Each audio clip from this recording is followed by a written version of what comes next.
Greetings to all. It's been a long time since I have had the opportunity to record something. Perhaps you're glad of that.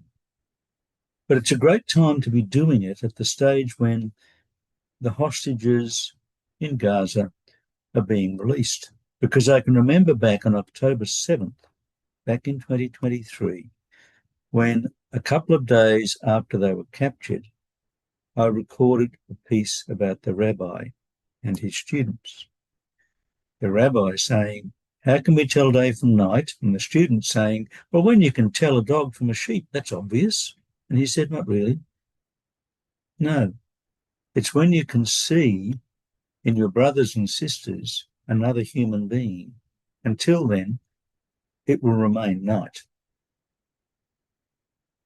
So the hostages are being released.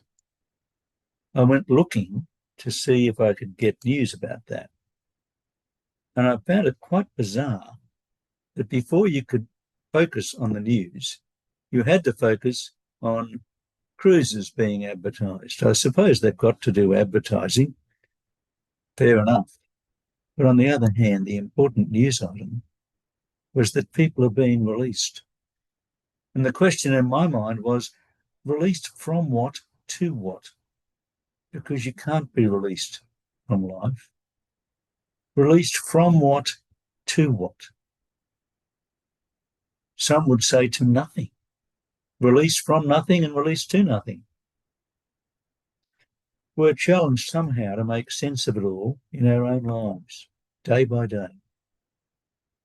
Because we have to somehow realise that sometimes we're fortunate, and I've been very fortunate, and sometimes life is tragic.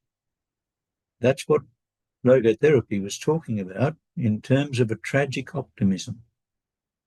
Our suffering in terms of an achievement, in guilt, the opportunity to change for the better, and somehow realising that we only have one life and we have to make responsible action to take it by the hands and make it work. That's the challenge of the people in Gaza and Israel. And I'm reminded of another rabbi story where the two brothers each owned half of a field and each wanted the other half. And they asked the rabbi to come and sort it out. And he came and he sat under a tree and then went to sleep and seemed to be sleeping on the ground. And they got impatient. And they woke him up and said, "What's going on? You're wasting our time." He said, "Well, I've been listening to the ground. And it says, no one owns me. One day you'll both be part of it." And perhaps that's the challenge for all of us. Here in Australia, we had that challenge and still have in recognising Aboriginal rights. When you have 8 million Palestinians and 8 million Israelis living in a very tiny area, the only way is to recognise each other's rights, to recognise that it's still night until we're able to see our brother and sister in proper light.